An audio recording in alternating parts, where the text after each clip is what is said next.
नमस्कार मंडळी, आज आपण 9 महिन्याच्या बाळासाठी भाजके पोह्यांचा सेरलॅक कसा बनवायचा ते बघूयात. त्यासाठी 1 वाटी भाजके पोहे घेऊया आणि 1 वाटी ओट्स घेऊया आणि जे ड्रायफ्रूट्स आहेत काजू, बदाम किंवा अक्रोड किंवा अजून तुम्ही ॲड करू शकता असे ड्रायफ्रूट्स थोड्या क्वांटिटीमध्ये घेऊया. त्यानंतर 1 वाटी साधे पोहे घेऊया आणि 1 वाटी डाळवं घेऊया आणि थोडेसे जिरा पावडर आणि ओवा घेऊया. त्यानंतर कढईमध्ये थोडंसं तूप टाकूयात आणि त्यामध्ये ओट्स टाकूयात. त्यानंतर ओट्स जे आहेत ते छान लो फ्लेमवर छान भाजून घ्यायचे आहे, त्याला छान ब्राऊन कलर येईपर्यंत. बघू शकता अशा प्रकारे आपले ओट्स झालेले आहेत. त्यानंतर ते मिक्सरच्या पॉटमध्ये टाकायचे आहेत.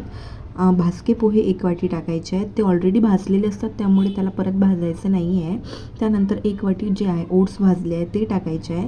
त्यानंतर डाळवंसुद्धा तसंच आपल्याला थोडंसं रेड होईपर्यंत भाजून घ्यायचं आहे. बघू शकता अशा प्रकारे आपलं डाळवंसुद्धा भाजलं आहे आणि त्यानंतर डाळवंसुद्धा आपल्या मिक्सरच्या पॉटमध्ये टाकायचं आहे. त्यानंतर जे साधे पोहे आहेत ते भाजून घ्यायचे आहेत आणि जे आधी होते भाजके पोहे ते ऑलरेडी भाजलेले असल्यामुळे ते परत भाजायचे नाही आहे.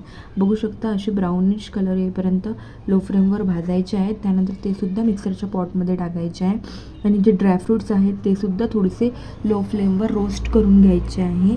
आणि त्यानंतर जे आपल्याकडे जिरा पावडर किंवा ओवा पावडर असेल तर ते 1-1 चम्मच टाकायचं आहे किंवा जिरं किंवा ओवंही टाकलं तरी चालते.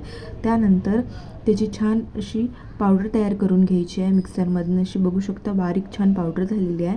त्यानंतर ते थोडंसं जाडसर कण राहतील त्यामुळे थोडंसं गाळणीने गाळून घ्यायचं आहे आपल्याला, छान पिठाच्या गाळणीने. बघू शकता अशा प्रकारे छान बारीक आपल्याकडे सेरलॅक हे आहे रेडी होईल.